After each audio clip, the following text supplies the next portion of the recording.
नमस्कार, आप देख रहे हैं अपना उत्तराखंड। पहाड़ की खबरें लेकर हाजिर हूं मैं कंचन डोगरा नेगुराई। सबसे पहले आपको बताते हैं टिहरी से आती खबर, जहां पर घनसाली में अवैध तरीके से बनाई गई मजार को बीजेपी कार्यकर्ताओं ने तोड़ दिया है।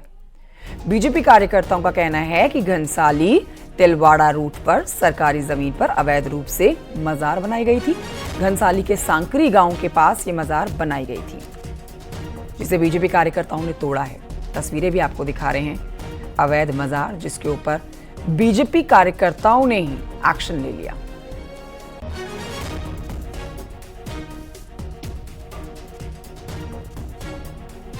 यहाँ पर हमें किसी प्रकार का जो है अवशेष नहीं मिला। केवल हिंदुओं की ज़मीन को कब्जाने के लिए और हमारे गांव की ज़मीन को कब्जाने के लिए और आस पड़ोस के लोगों में डर का माहौल बनाने के लिए ये मजार इस प्रकार की बनाई जाती है। जैसे कि आपने कई और भी मजारें टूटती हुई देखी है, उसी प्रकार से हमने यहाँ पर इस मजार को भी तोड़ा है और इसके अंदर कुछ भी नहीं था। टिहरी के बाद खबर देहरादून से है, जहां पर रायपुर हत्याकांड से जुड़े हुए 2 आरोपियों की रुड़की में पुलिस से मुठभेड़ हो गई। मंगलवार रात की तस्वीरें आप देख रहे हैं, जहां हरिद्वार रुड़की हाईवे पर पुलिस की बदमाशों के साथ मुठभेड़ हुई है। इस मुठभेड़ के दौरान 2 बदमाशों के पैर में गोली लगी है, जिसके बाद दोनों बदमाशों को अस्पताल में भर्ती कराया गया।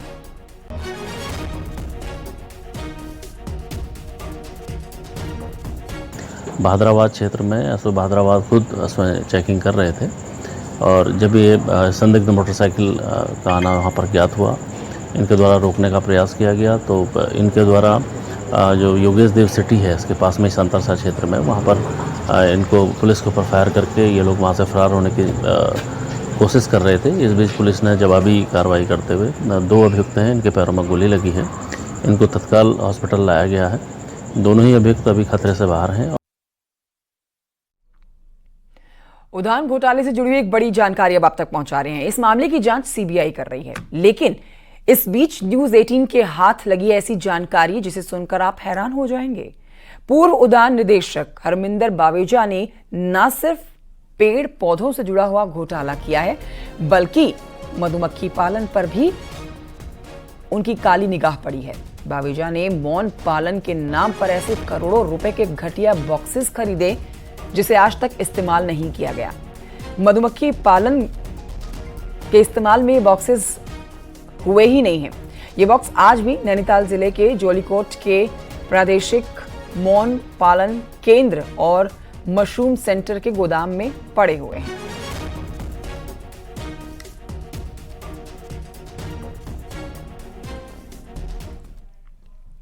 और आइए अब आगे बढ़ते हैं, चारधाम यात्रा की बात करते हैं। देखिए, चारों धामों में श्रद्धालुओं का सैलाब उमड़ा हुआ है। चार धामों में इस समय जो जानकारी मिली है उसके मुताबिक 25 लाख श्रद्धालु दर्शन करके जा चुके हैं, जिसमें सबसे ज्यादा भक्त केदारनाथ पहुंचे हैं। केदारनाथ में 9,17,000 भक्त दर्शन करके लौट चुके हैं। बद्रीनाथ में 6,51,000। इसके अलावा गंगोत्री में 4,33,000 और यमुनोत्री में भी 4,19,000 के आसपास जो यात्री हैं, जो भक्त हैं, वो दर्शन पूजन करके लौटे हैं।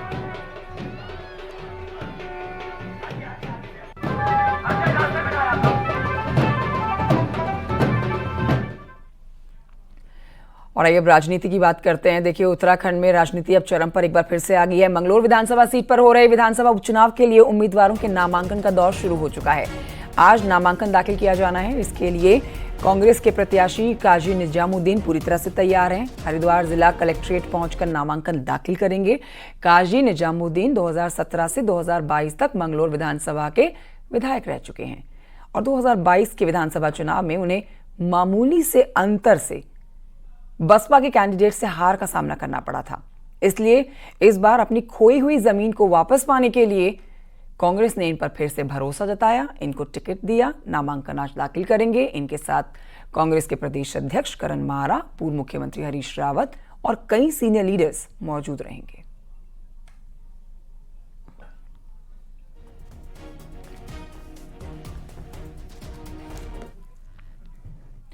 तो देखिए, 2-2 सीटों पर उपचुनाव के मद्देनजर बीजेपी मजबूत किलेबंदी के साथ अपनी रणनीति को धार दे रही है। बद्रीनाथ हो, मंगलोर हो, इसके लिए जीत नाक का सवाल बनी हुई है बीजेपी के लिए। देखिए रिपोर्ट।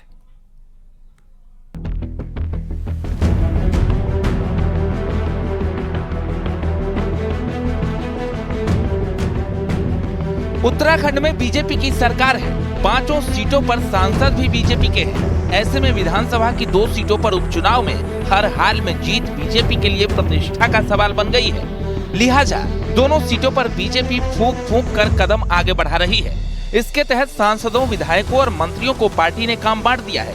यही नहीं, दोनों सीटों पर बूथ लेवल तक की भी पदाधिकारियों की तैनाती कर दी गई है। ये कार्यकर्ताओं की अथक मेहनत का प्रयास होगा, हमारे सांसदों का प्रयास होगा, हमारे विधायक गण भी उसमें लगेंगे, पूरा संगठन उसके लिए तैयार है और निश्चित रूप से मैं भी उस चुनाव में जाऊंगा। अभी स्टार प्रचारकों की सूची जारी हो गई है, सारे स्टार प्रचारक लगेंगे क्योंकि पार्टी इसको अपने पूरे दमखम से चुनाव लड़ेगी, क्योंकि हमारे लिए प्रतिष्ठा की बात। पार्टी ने मंगलौर में सांसद त्रिवेंद्र सिंह रावत, पूर्व मंत्री यतीश्वरानंद को जिम्मेदारी दी है, तो मंगलौर सीट को 2 मंडलों में बांटकर विधायक प्रदीप बत्रा और आदेश चौहान को वहां तैनात किया गया है। ठीक इसी तरह बद्रीनाथ में भी सांसद से लेकर मंत्री, विधायक और पदाधिकारियों की ड्यूटी लगाई गई है। हमने मंगलौर को चुनाव की दृष्टि से, प्रबंधन की दृष्टि से बहुत व्यापक रणनीति को हमने अपनाया, जहां हमने अपने जो वहाँ के लोकसभा के सांसद हैं त्रिवेंद्र जी को उस विधानसभा का पालक बनाया है। स्वामी यशोधन जी को हमने चुनाव प्रबंधन समिति का हमने उनको प्रभारी बनाया है। इसके साथ साथ वहाँ 2 मंडल हैं, एक अपना मंगलौर ग्रामीण है, मंगलौर नगर मंडल है। नगर मंडल प्रदीप बत्रा जो हमारे रुड़की के विधायक हैं उनको हमने काम दिया है, और जो ग्रामीण मंडल है उसमें हमने अपने आदेश चौहान जो हमारे रानीपुर के विधायक हैं उनको काम दिया। हमारा एक एक कार्यकर्ता संगठन के काम को लगेगा। बीजेपी दोनों सीटों पर माइक्रो प्लानिंग के साथ काम कर रही है। खासकर पार्टी के लिए अभी तक दूर की कौड़ी साबित होती आई मंगलौर सीट को लेकर बीजेपी रणनीतिकार माथापच्ची में जुटे हुए हैं। न्यूज़ 18 के लिए देहरादून से सुनील नप्रभात की रिपोर्ट।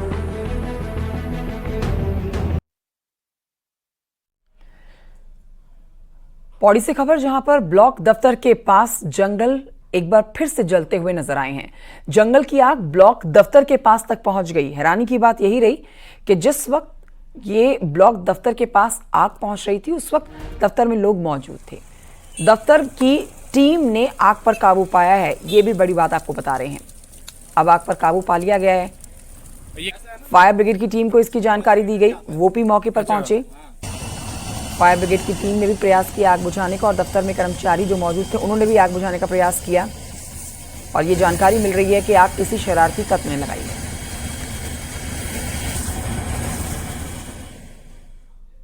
किसी शरारती तत्व ने आग लगाई है, और वो आग ब्लॉक कार्यालय तक बिल्कुल पहुंच चुकी थी। और धन्यवाद देते हैं फायर कर्मियों का, जो बेचारे इस भीषण गर्मी में और इस धुएं में भी उस आग को बुझाने के लिए आए हैं, और अब आग बुझ चुकी है और सब कुछ। खबर ऋषिकेश से है, जहां पर ऋषिकेश IDPL की बंद पड़ी हुई फैक्ट्री के पास भी जंगल जलते हुए नजर आए हैं, और धीरे धीरे ये आग फैलती चली गई। देखिए तस्वीरें आपको दिखा रहे हैं। देखते ही देखते आग विकराल होती हुई नजर आई है। फैक्ट्री के गोदाम में भीषण आग लगी है। सूचना पाते ही फायर ब्रिगेड के कर्मचारी मौके पर पहुंच जाते हैं और आग पर काबू पाया जाता है।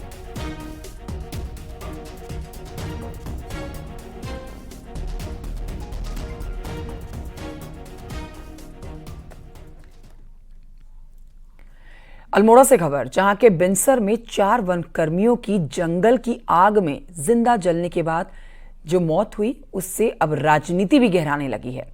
रिपोर्ट देखिए।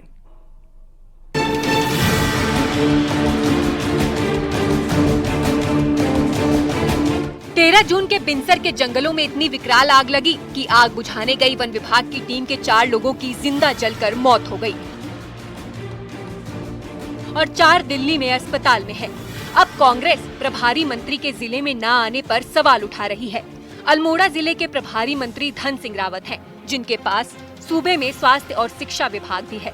वह 18 जनवरी से जिले के दौरे पर नहीं आए, जिस पर अब कांग्रेस सवाल उठा रही है। प्रभारी मंत्री की जिम्मेदारी थी, इतनी बड़ी घटना घट गई थी, उनको यहाँ पर आकर के चीज़ों का आकलन करना चाहिए था। लेकिन सबसे बड़ी दुख की बड़ी बात है, प्रभारी मंत्री भी हैं, वो राज्य के स्वास्थ्य मंत्री भी हैं। कैबिनेट मंत्री रेखा आर्या ने 17 जून को 4 दिन के बाद मृतकों और घायलों के परिजनों से मिलकर उन्हें सांत्वना दी है। जब प्रभारी मंत्री को लेकर उनसे सवाल पूछा तो उन्होंने कहा कि मैं सरकार के प्रतिनिधि के तौर पर आई हूँ, सरकार की ओर से किसी को भी आना चाहिए। देखिए, मेरे संज्ञान में नहीं है। वैसे प्रभारी मंत्री जी बहुत सक्रिय रहते हैं, लेकिन मेरे ऐसे कोई संज्ञान में नहीं है कि उनका दौरा नहीं हो पाया है। और बाकी सरकार का दौरा होना चाहिए। सरकार के अंग होने के नाते स्वयं मैं भी दौरे पे हूँ और विधानसभा के विधायक होने के नाते भी दौरे में हूँ। अपनी ओर से भी जो हो सकता है मानवीय दृष्टिकोण से उस दायित्व का निर्वहन कर रही हूँ। जंगल की आग ने अल्मोड़ा जिले में कुल 9 लोगों की जान ले ली है और कई जिंदगी और मौत की जंग अस्पताल में लड़ रहे हैं। अब सवाल उठता है कि प्रभारी मंत्री को जिले की जिम्मेदारी दी है तो वह भी आपदा के समय कम से कम जिले में आकर रेस्क्यू कर रहे टीम का मनोबल बढ़ाएं। न्यूज़ 18 के लिए अल्मोड़ा से किशन जोशी की रिपोर्ट। तो झुलसती हुई गर्मी की अब बात करेंगे। झुलसती हुई गर्मी से अब थोड़ी सी राहत मिल सकती है पहाड़वासियों को, क्योंकि मौसम विभाग के अनुसार 19, 20 और 21 जून को प्रदेश में कई जगहों पर मध्यम से तेज बारिश देखी जा सकती है, जिसका असर सीधे तौर पर गर्मी से जोड़कर आप देखेंगे कि गर्मी से राहत जरूर मिलेगी। मैदानी क्षेत्रों में भी ये असर देखने को मिलेगा। तापमान में गिरावट आने से लोगों को गर्मी से राहत मिलने की पूरी उम्मीद है।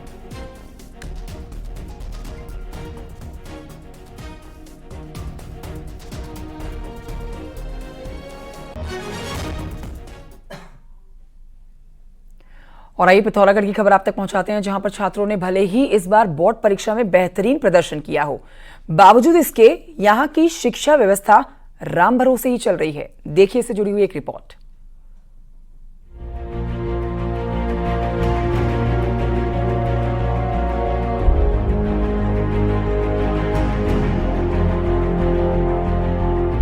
बॉर्डर जिले पिथौरागढ़ में ज्यादातर सरकारी स्कूल राम भरोसे चल रहे हैं। यहाँ स्कूलों में ना तो प्रधानाचार्य हैं और ना ही टीचर। हालात कुछ यूँ है कि 215 इंटर और हाई स्कूल में सिर्फ 10 में ही प्रिंसिपल मौजूद हैं, जबकि शेष 205 स्कूल प्रभारियों के हवाले हैं। कुछ ऐसा ही हाल प्रवक्ताओं का भी है। यहाँ 1058 प्रवक्ताओं की जगह 470 ही तैनात हैं, जबकि एलटी में भी 389 शिक्षकों के पद सालों से खाली हैं। वहीं बात अगर सहायक अध्यापकों की करें तो इनके भी 390 पदों पर कोई तैनाती नहीं है। हमारे 215 राजकीय हाई स्कूल और इंटरमीडिएट में 87 हाई स्कूल हैं, जिसमें 2 केवल प्रधानाचार्य कार्यरत हैं। 128 इंटरमीडिएट हैं, जिनमें केवल 8 प्रधानाचार्य कार्यरत हैं। कुल 215 के सापेक्ष 10 प्रधानाचार्य ही जनपद में कार्यरत हैं। शिक्षक और प्रिंसिपल की इतनी भारी कमी के बाद भी जिले के स्टूडेंट्स परीक्षाओं में बेहतर प्रदर्शन करते आ रहे हैं, लेकिन प्रभारियों के सहारे चल रहे इन स्कूलों की सुध किसी को नहीं है। परमानेंट प्रिंसिपल नहीं होने से जहां शिक्षा व्यवस्था पटरी से उतरी है, वहीं अन्य प्रशासनिक कार्य भी खासे प्रभावित रहते हैं। यही नहीं, शिक्षकों को प्रभारी प्रिंसिपल बनाए जाने से टीचर्स पर काम का दोहरा बोझ भी है। शिक्षा का जो पलायन है वो शिक्षा ही का कारण भी है। हर कोई अभिभावक चाहता अपने बच्चों को अच्छी शिक्षा मिले। जब प्रिंसिपल न होने के कारण जो होता है प्रभारी बना के, प्रभारी सबका आभारी रहता है। इसलिए यदि प्रिंसिपल होगा तो भाई विद्यालय में अनुशासन होगा। शिक्षा की व्यवस्था का ये बुरा हाल दूर दराज के स्कूल में ज्यादा है, जिसका नतीजा ये है कि बेहतर एजुकेशन की चाह में स्टूडेंट्स को ना चाहते हुए भी शहरी इलाकों की ओर पलायन करना पड़ रहा है। न्यूज़ 18 के लिए पिथौरागढ़ से विजयवर्धन उप्रेती की रिपोर्ट।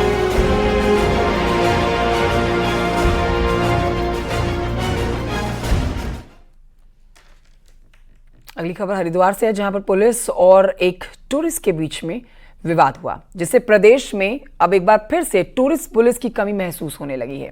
अधिकारियों का कहना है कि कुछ समय पहले टूरिस्ट पुलिस का एक प्रस्ताव शासन को भेजा गया था। देखिए इस पर रिपोर्ट।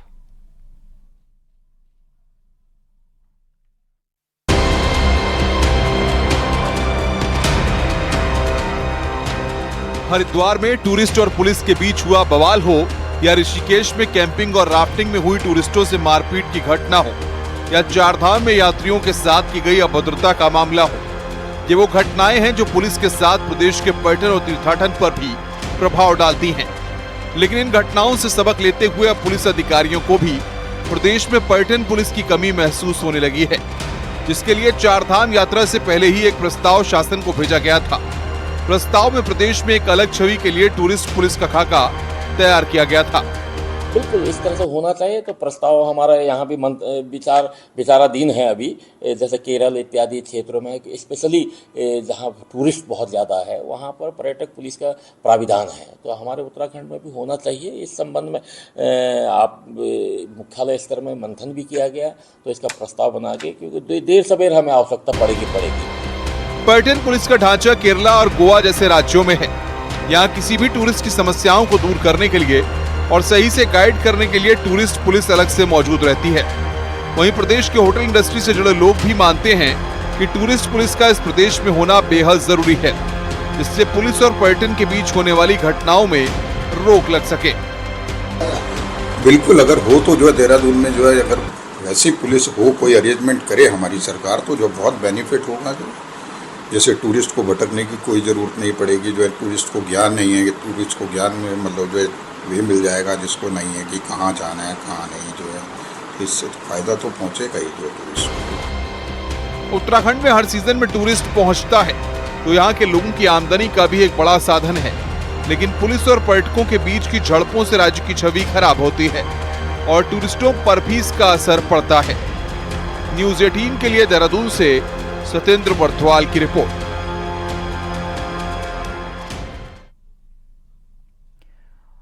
मॉनसून सीजन की शुरुआत होने वाली है। वहीं आपको बताएं कि पिछले साल हरिद्वार जिले में शहर से देहात तक बाढ़ से बचने के लिए प्रशासन की ओर से कई काम के दावे किए गए थे, लेकिन बीते 1 साल के बाद भी हालात जस के तस बने हैं। लोग परेशान हैं। इससे जुड़ी रिपोर्ट आपको दिखाते हैं।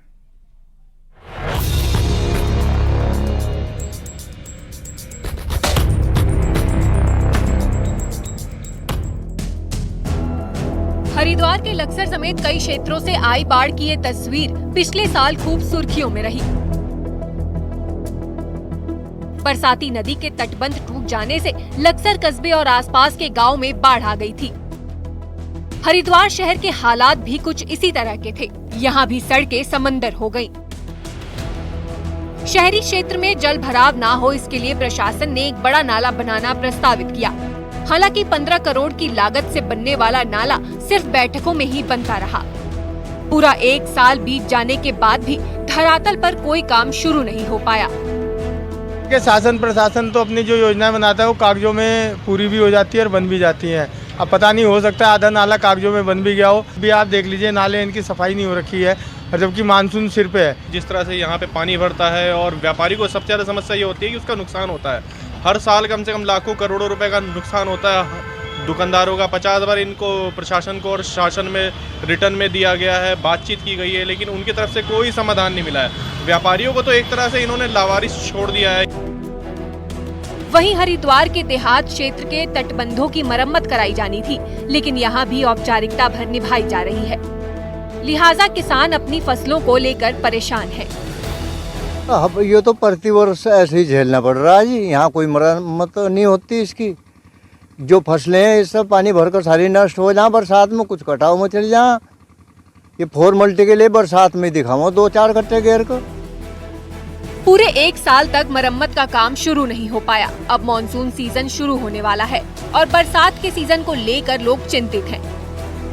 वहीं डीएम का कहना है कि नाला निर्माण और तटबंध मरम्मत का काम जल्द किया जाएगा। ऐसे स्थान जो लास्ट है जहाँ पे दिक्कत हुई थी, जहाँ पे नहरें बंद थी या नहरों में सफाई बहुत सालों से नहीं हुई है, ऐसे स्थानों को चिन्हित किया जा रहा है। नगरीय क्षेत्र में तो हम लोग नगर पालिका के माध्यम से जितने भी नहर हैं उनकी सफाई करवा रहे हैं। तो रूरल एरियाज़ में ब्लॉक के माध्यम से, जिला पंचायत के माध्यम से हम इसकी सबकी सफाई कर रहे हैं। 1 साल बाद भी जल भराव से निजात के लिए कोई ठोस काम नहीं हुआ, जो कई सवाल प्रशासन पर उठा रहा है। न्यूज़ 18 के लिए हरिद्वार से पुलकित शुक्ला की रिपोर्ट।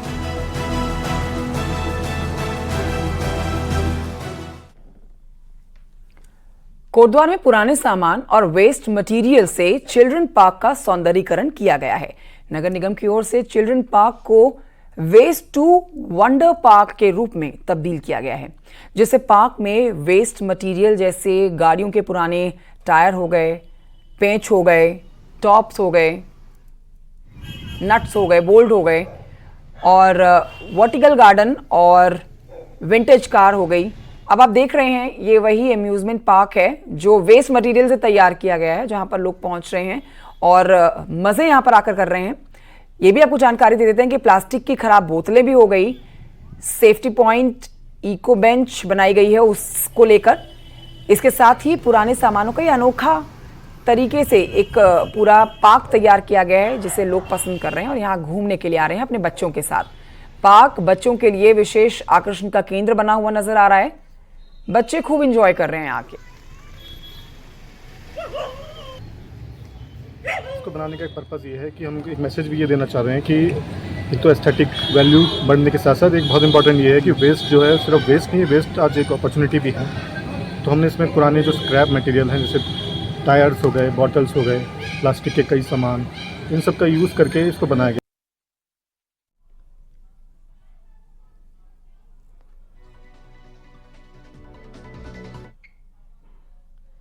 अब आपको दिखा दें पहाड़ की 10 बड़ी खबरें पहाड़ टॉप 10 में।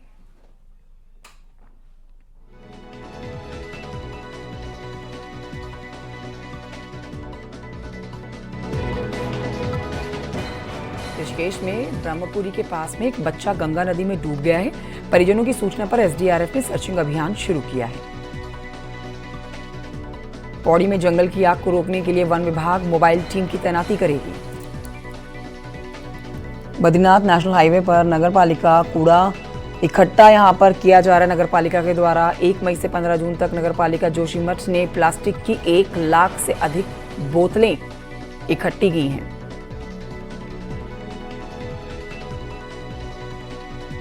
पिथौरागढ़ के गैना गांव में हो रहे अवैध खनन से ग्रामीण खासे नाराज नजर आए। नाराज ग्रामीणों ने डीएम ऑफिस पहुंचकर प्रदर्शन किया है। बागेश्वर के गरुड़ क्षेत्र में गोमती नदी में हो रहे खनन से ग्रामीण परेशान हैं। लैंसडाउन जाने वाले पर्यटकों और स्थानीय लोगों के लिए ट्रैफिक बड़ी समस्या बनता जा रहा है। कोटद्वार नगर निगम ने अधिकारियों और व्यापारियों के साथ बैठक करके पार्किंग की प्लानिंग की है। रुद्रप्रयाग जिले के तल्ला नागपुर और सोरखाल क्षेत्र में पानी का संकट गहरा गया है। लोग परेशान हैं, टैंकर पहुंच रहा है पानी के लिए। हरिद्वार में चल रहे भारतीय किसान यूनियन का चिंतन शिविर समाप्त हुआ है। शिविर में किसानों से जुड़ी हुई समस्याओं के ऊपर चर्चा हुई। बागेश्वर में भी इन दिनों गर्मी प्रचंड तरीके से पड़ रही है और पंखों की खूब बिक्री हो रही है। यहां पर अल्मोड़ा में एनसीसी की रेंज सेरेमनी कार्यक्रम का आयोजन किया गया। एनसीसी कैडेट्स ने जमकर भाग लिया और प्रस्तुति दी।